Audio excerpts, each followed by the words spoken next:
onye ọma Tochukwu nwanna m anụ nweze abịa ntị n'ụlọ egwu ya ekwe n'isi misi n'ụlọ egwu ya emeghali ewu ije koko koko koko koka koka koko ka ọ dịlị mụ ka nsi chelu mmadụ ibe m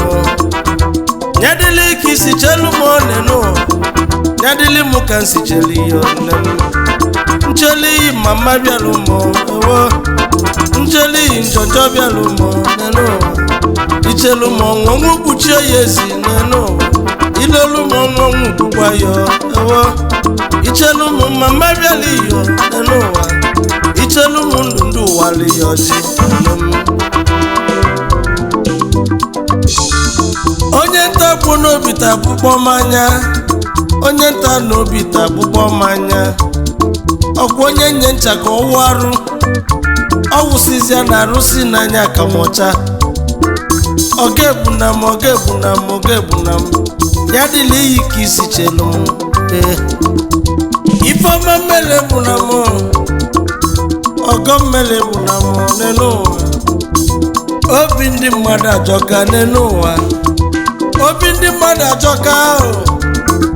ọ dịla iyi ka isi chelu m nyadịlị mụ ka nsi chelu iyo ewo koko koko koko koko koko koko anụ ebulu ọgọbọ bịa nne m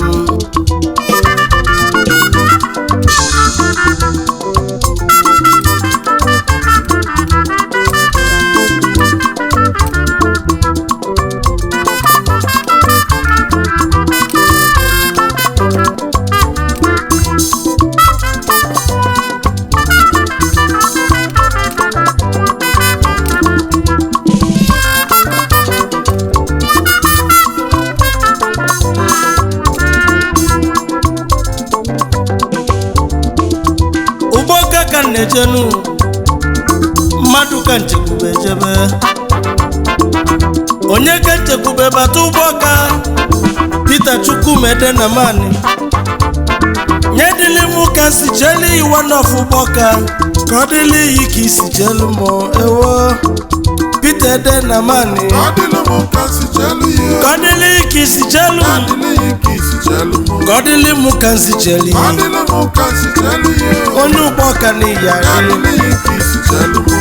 Chifo Peter Ede na mani ka ọ dịlị iyi ka isi chelu ife akụ akụ ife nwenwe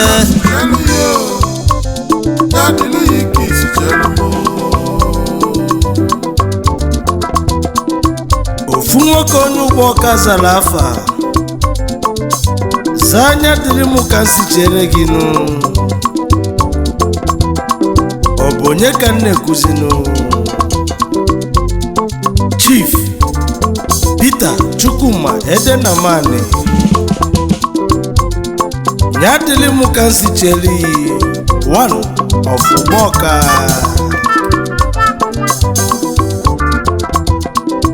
odogwu na ịnọ United Kingdom London ọyị bụ CEO Macbeth Ventures Limited UK onye ọmana ọ bụ ya isi ka ọ dịla ike isi chelu mmadụ ibe inu ma mmadụ ibe icheli ya ji ife cheli ya ọnwụ kpuchi onye afọ ezinu ma nya dịla ya ka o si chelu m onye ọma Tochukwu na mani na-ekwu Amagunze bụ obodo m mana Amagunze dị na Nkanu na-ekwu dị n'Enugu ogodo ka nsi wepụtasị na ụmụatụ ovulaga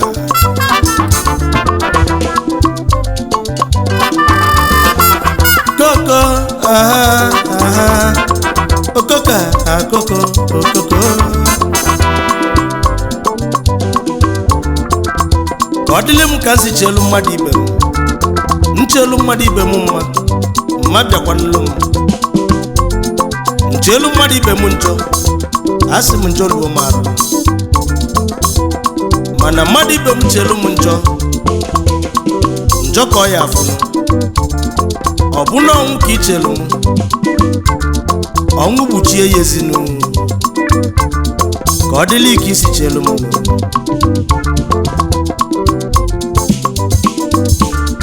Tochukwu Brazil nwanne m echiche ọma ka na-echere iwu Okonkwo ogologo ndụ na arụike nye nwale ya ọjị ife akwa ife nwenwe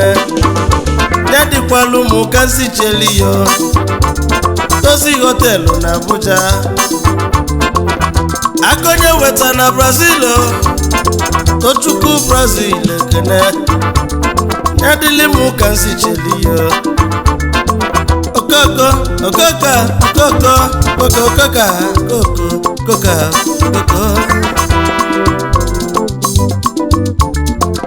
Money making machine ngwa bịa omero ezi nwanne na Turkey nyoma Tochukwu na-ekene yo ililo maka na-eloli yo ife akwa ife nwenwe Prince Viano n'Idimma onwebụ na yo ka na yo Chukwu ọ dịlị m ka nsi loli yo MMM nwa President Nigeria Community na Tokyo onye ọma na-ekene yi n'egwu ọma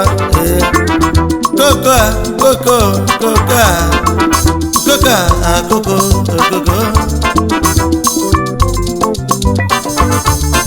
ka ọ dịlị m ka nsi cheli yo ka ọ dịlị m ka nsi chelu mmadụ ibe m ka ọ dịlị ike isi chelu m nye dịlị ike isi lolu m n'enu ụwa mana mma na-eje ahụ ka ọ dị akoko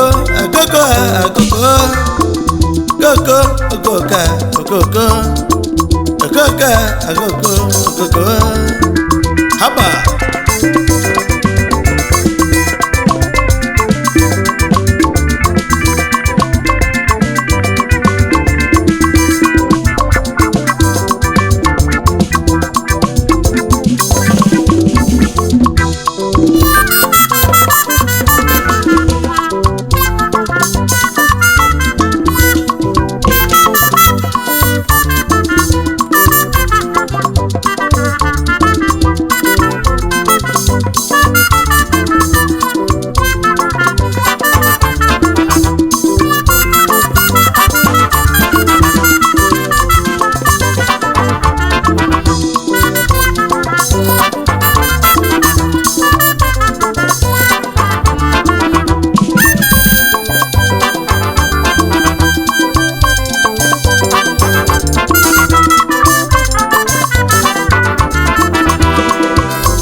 Akachuko n'ụmụ makụ bịa fumanya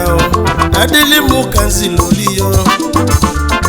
Principal Chukwu Augustine bịa onye bụ eke Don Billion na Tokyo bịa aka na-eme ọgọmekene aka na-atụnata Turkish Door Managing Director Imales Global Ventures ndị ọma ilile ọma ka na-eloli yo echiche ọma ka na-echeli ya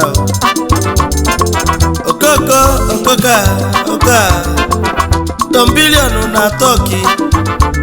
ogologo ndụ na arụ ike ife akwa ife nwe ọkacha mma na Turkish Doors ọkacha mma na Luxurious Doors ndị ọma onye nweghị nwere ife Akachuko ọnwụmọmakụ Prince Ifeanyi Chukwu Augustine Onyebueke Don Billion na Turkey Managing Director Imales Global Venture Limited Dealers in all kinds of Turkish doors Luxurious doors Isi Milifa dị na Lagos na Sula Alaba bus stop Main Gate Eleganza Plaza the first building na main gate Eleganza Plaza, first floor. Igafu signboard Imales Global Ventures Limited on the first floor. Eba head office. Haba, oya. Koko, oka. Koko, aha.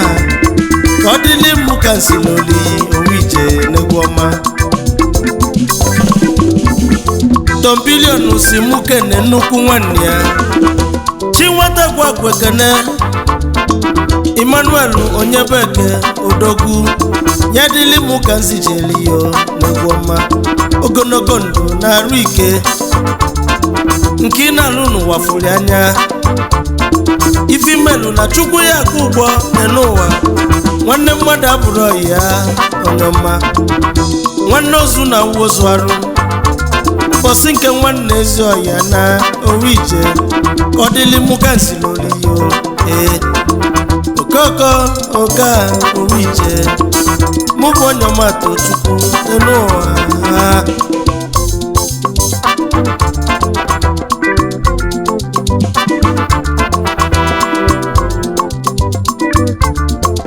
Koko ogwo aha koka ani nwede mekene anu nyulo nyusa omemma Kodili mukansilolu madibem Kodili ikisi chelu mo onye cheli njọ cheli ya onye cheli mama melia o onye loli yong onwu gbuchi enyezi n'ụwa mubo onyomato chukwu Nyadili mukansi chelu madibe mo original ani wede anu nyulo nyusa kelekele onye kebubu nwanne mo mekene yo ani wede global ụwa niile. Nyadili mukansiloli ogologo ndụ na arụ ike na-eri akwa na-abịa. Asị m ndụ wali ya ọjị n'ụwa ijebe n'ihe ejelu ịnaba n'ihe analụ ani wede global nwanne m anụnyụlụ onye ụsa na kegbugu iso na nwanne njem ọnụ Owije Kodili mukansicheli Kodili ndị oyi kabasicheli Kodili ikisichelu mo negwoma. Okoko oya Okoko Owije Okani nwede anụnyụlụ onye ụsa money making machine Mmemmatu egwu one of Igbo land. Ọ bụ mụ bụ onye ọmatụ chukwu na mani nwezi nnụnụ chukwu bi n'ọzara onye ndị mozi na-agwa okwu. Ani nwede global bụ ezi nwanne m. Ihe adịka echi na-echi ada abụọ. Aya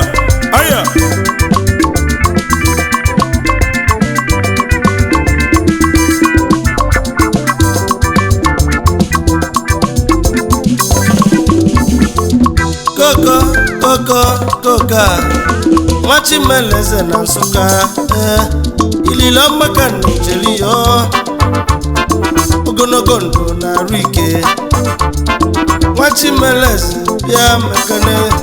Koko Odogwu na Tanzania ililo maka njeli yo Chief Oliver Chibika yo bụ mekane yo Ebedemu na Nsụka kisi eje Mozambique kibibio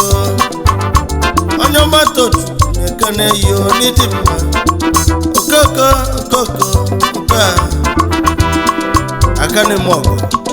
asị na onwere onye mmadụ n'ife gari ama nke ya nweze na-ekwu ma ya dịlị m ka asị chelu mmadụ ibe ma ya dịlị ka isi n'olu m mụ bụ ụgbọ n'osimiri isi na-etu